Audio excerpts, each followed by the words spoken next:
Hi guys, ഞാൻ ഷംസു മാടായി. ഇന്ന് ഉദ്ഘാടനം ചെയ്യപ്പെട്ട MLA കപ്പ് ഫുട്ബോൾ ടൂർണമെൻറ്റിൻ്റെ ചില വിശേഷങ്ങളാണ് ഞാൻ കാണിക്കുന്നത്. ഒരുപാട് പ്രഗത്ഭ വ്യക്തികൾ പങ്കെടുത്ത ഈ ടൂർണമെൻറ്റിൽ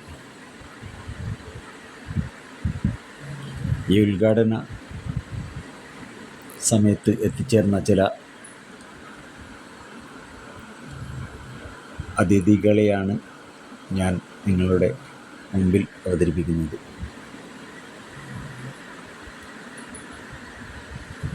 നമ്മുടെ റെയിൽവേ ഗ്രൗണ്ടിൽ ഒരുപാട് മത്സരങ്ങൾ ഇതിനു മുമ്പ് നടന്നിട്ടുണ്ട്. അതിലെല്ലാം വ്യത്യസ്തമായി ഒരു ടൂർണമെൻ്റാണ് ഇപ്പോൾ നടക്കാൻ പോകുന്നത്.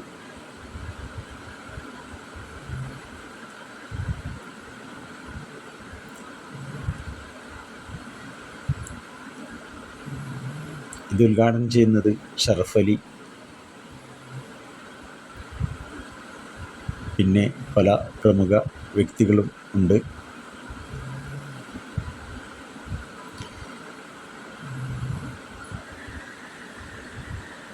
അവരുടെ എല്ലാം സാന്നിധ്യത്തിലാണ് വിജിൻ MLA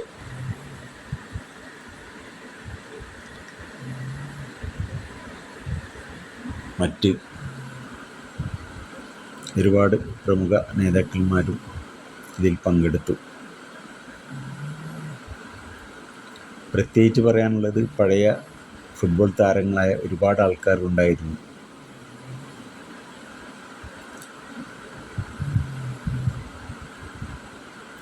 എല്ലാവർക്കും ഒരു ഫുട്ബോൾ മാമാങ്കമാക്കി കല്യാശ്ശേരി സോക്കർ ലീഗ് MLA കപ്പിന് മാറ്റുക എന്നത് ഞങ്ങൾ ലക്ഷ്യം വെച്ചുകൊണ്ട് തന്നെയാണ് അതിന്റെ ആദ്യ പതിപ്പിന് ഇന്നിവിടെ തുടക്കം കുറിക്കുന്നത്. ഇതിന്റെ ഉദ്ഘാടകനായി നാം കണ്ടത് തീർച്ചയായും ഇന്ത്യൻ ഫുട്ബോളിൽ ഒരു കാലത്ത് നമ്മുടെ ഷറഫ് അലിയുടെ പേര് റേഡിയോയിലൂടെയും ടെലിവിഷനിലൂടെയും കേൾക്കുമ്പോൾ ആവേശം കൊണ്ട് റൈറ്റ് പിങ് ബാക്കിൽ നാം സാധാരണ പങ്കുവെക്കുന്നത് പോലെ ഒരു വൻമതിലായി, ഒരുപക്ഷെ ഇന്ത്യൻ ഫുട്ബോളിന്റെ ചരിത്രത്തിൽ ഇതുപോലെ കരുത്തോടെ നിന്ന ഒരു വിങ് ബാക്ക് ഉണ്ടോ എന്ന് ചോദിച്ചാൽ ഇല്ല എന്ന് തന്നെയാണ് ഇതുവരെയുള്ള ഫുട്ബോൾ ചരിത്രം നമ്മോട് പങ്കുവെക്കുന്നത്. ഇന്ത്യൻ ഫുട്ബോളിന്റെ തിളങ്ങുന്ന താരമായി കേരള പോലീസ് ടീമിന്റെ ക്യാപ്റ്റനായി, സന്തോഷ് ട്രോഫി കപ്പ് നേടുന്ന ടീമിന്റെ ഏറ്റവും പ്രധാനപ്പെട്ട നേതൃത്വമായി നിന്ന് ഇന്ന് സ്പോർട്സ് കൗൺസിലിന്റെ പ്രസിഡന്റായി കായിക മേഖലയെ കേരളത്തിൽ നയിച്ചുകൊണ്ടിരിക്കുന്ന ഏറെ പ്രിയപ്പെട്ട ഷറഫ് അലി ഇന്ത്യൻ ഫുട്ബോളിൽ ഒരുപക്ഷെ ഇന്നിവിടെ നിൽക്കുന്ന തലമുതിർന്ന പ്രിയപ്പെട്ടവരെല്ലാം ഒരു കാലത്ത് ആവേശപൂർവ്വം കാതോർത്തിരുന്ന ഷറഫ് അലി എന്ന വിങ് ബാക്ക്, ഇന്ത്യയുടെ പ്രിയ താരം, കേരളത്തിന്റെ പ്രിയപ്പെട്ട താരം, മലപ്പുറത്തിന്റെ പ്രിയപുത്രൻ ഷറഫ് അലിയെ നിറഞ്ഞ സന്തോഷത്തോടെ അഭിമാനത്തോടെ MLA കപ്പിന്റെ ആദ്യ സീസണിന് തുടക്കം കുറിക്കുന്നതിന് ഉദ്ഘാടനത്തിനായി. അതിനുശേഷം കളിക്കാരെല്ലാം പരിചയപ്പെടുത്തി. പിന്നെ രഞ്ജിത്ത് സാറും കൂടെ ഉണ്ടായിരുന്നു.